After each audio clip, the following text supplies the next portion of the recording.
that leads us to one of the great martyrs in history, and that is Polycarp. Polycarp was born about 70 A.D. He was discipled by the Apostle John, the guy that hung around with Jesus.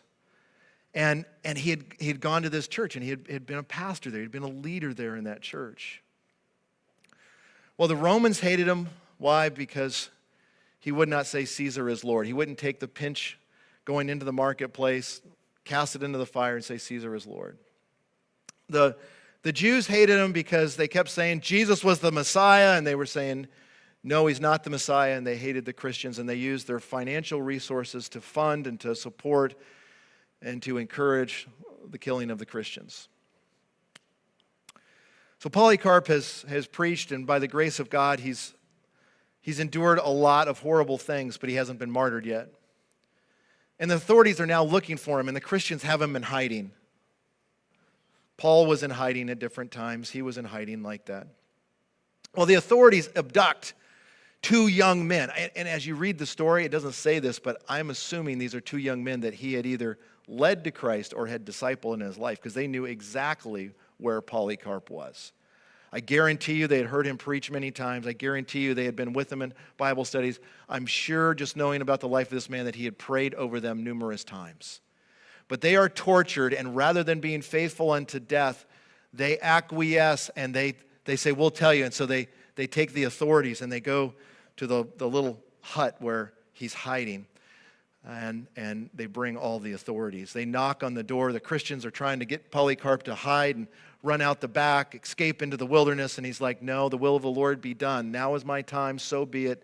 God is sovereign, God knows. He lets them in, and the authorities rush in with their clubs and their spears and their swords and all of that, just like they did in Jesus' time. Remember when they come to Jesus in the garden? Was Jesus a big threat? No big threat. And Jesus even says to them, why do you come with me with those clubs and all these things? So they rush into the little hut there, and he says to them all, let me pray for an hour and let me make you a meal. Now, if someone was coming to throw you in jail, would you offer to make them a meal? And so he makes them a meal. You're destitute. You're in poverty. And so he offers to make them this meal. He sits them all down, and he brings food to them, and he's serving them. And then it says that he prays for 2 hours, and he prays for each of them. And then at the end of the prayer, he says, okay, I'm now ready to go. That would probably be the most unusual day ever for those guys. I mean, you think it had some sort of impact? And then so they take him, and the magistrates are waiting in the arena, and apparently there must have been some games going on, probably others getting thrown to the lions. But anyways, they bring him into the arena, and the magistrates are there, and they tell Polycarp, say that Caesar is Lord, and down with the atheist, down with the Christian. In other words, kill the Christians.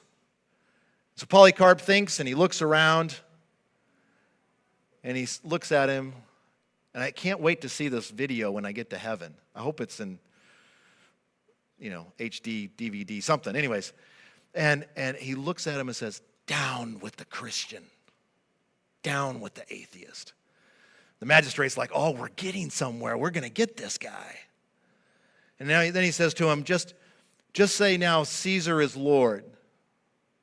Denied Christ as Lord. And that's when he makes the famous statement, 86 years I have followed him. He has never been unkind or unfaithful to me. I cannot blaspheme my Savior and my King. And so he's led to the stake, and instead of nailing him there as they typically did, he says, I will stand here. They light the fire around him. If you remember the story, God in his providence sends a wind, and it's kind of like blowing the flames away, the heat away, and he stands there, and they're watching the flames come up, but he's not being affected. And the magistrates and the people are becoming more and more angry. Why? Because they want to see this man die. Why? What evil has he done? All he has done is said, Jesus is Lord. And so they have a man come up with a dagger and stab him, and he dies.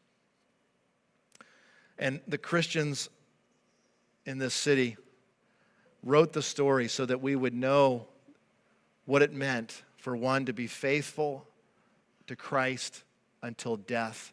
And their conclusion is simply this: may we rise to this level of faith and devotion and honor of Christ. And I would suggest to you, friends, when you read this letter, that's what he's saying to us. Be faithful to Christ. Whatever difficulties come, whatever losses we end up having, whatever disappointments we end up facing, be faithful to Christ. He who has an ear, let him hear what he is saying to the churches.